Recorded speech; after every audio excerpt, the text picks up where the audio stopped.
Les autorités avaient prévu une opération de grande envergure afin de relancer les fouilles pour retrouver, enfin, le corps de Delphine Jubilard, disparu depuis le mois de décembre 2020.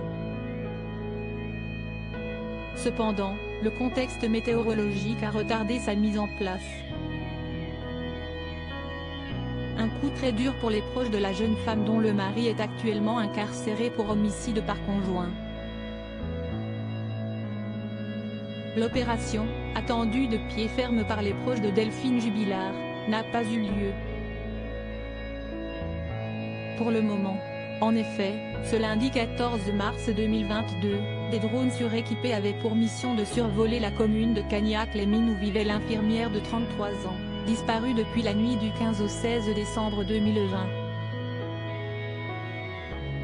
Cependant, d'après les informations de la dépêche, le vent d'OTAN a dissuadé les enquêteurs de les sortir.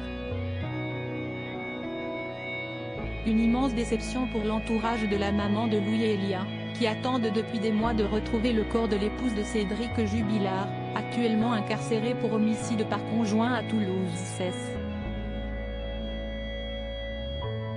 Dans le Tarn où se trouve la maison du couple Jubilard, comme dans d'autres départements du sud-ouest, la météo s'est mise en alerte jaune vent violent.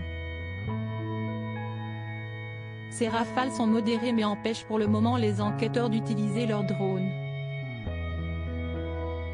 Si la situation météorologique devrait s'améliorer à partir de mercredi, elles obligent les forces de l'ordre à republier un arrêté de zone d'interdiction temporaire de survol sur la commune.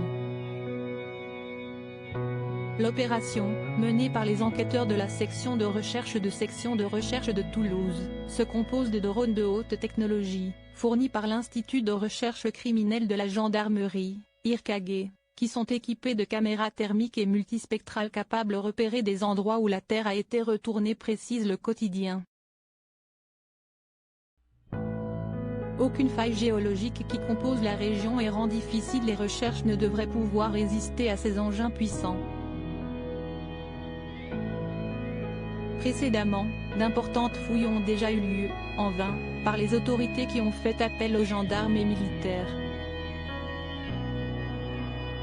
La zone d'une ferme située à 2 km de l'habitation des Jubilard a fait l'objet de nombreuses recherches puisqu'elle a été citée par un codétenu de l'accusé et par sa compagne Séverine, qui a pris ses distances depuis, comme lieu où serait enterré le corps de sa femme. Une bâtisse qui a brûlé au printemps 2021, soit 2 mois avant que Cédric Jubilard ne soit mis en détention. Ce dernier, qui clame son innocence, a fait une 5e demande de remise en liberté.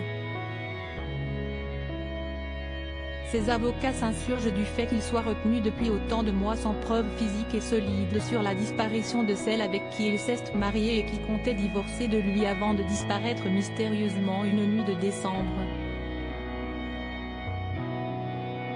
Cédric Jubilard reste présumé innocent des faits qui lui sont reprochés jusqu'au jugement définitif de cette affaire.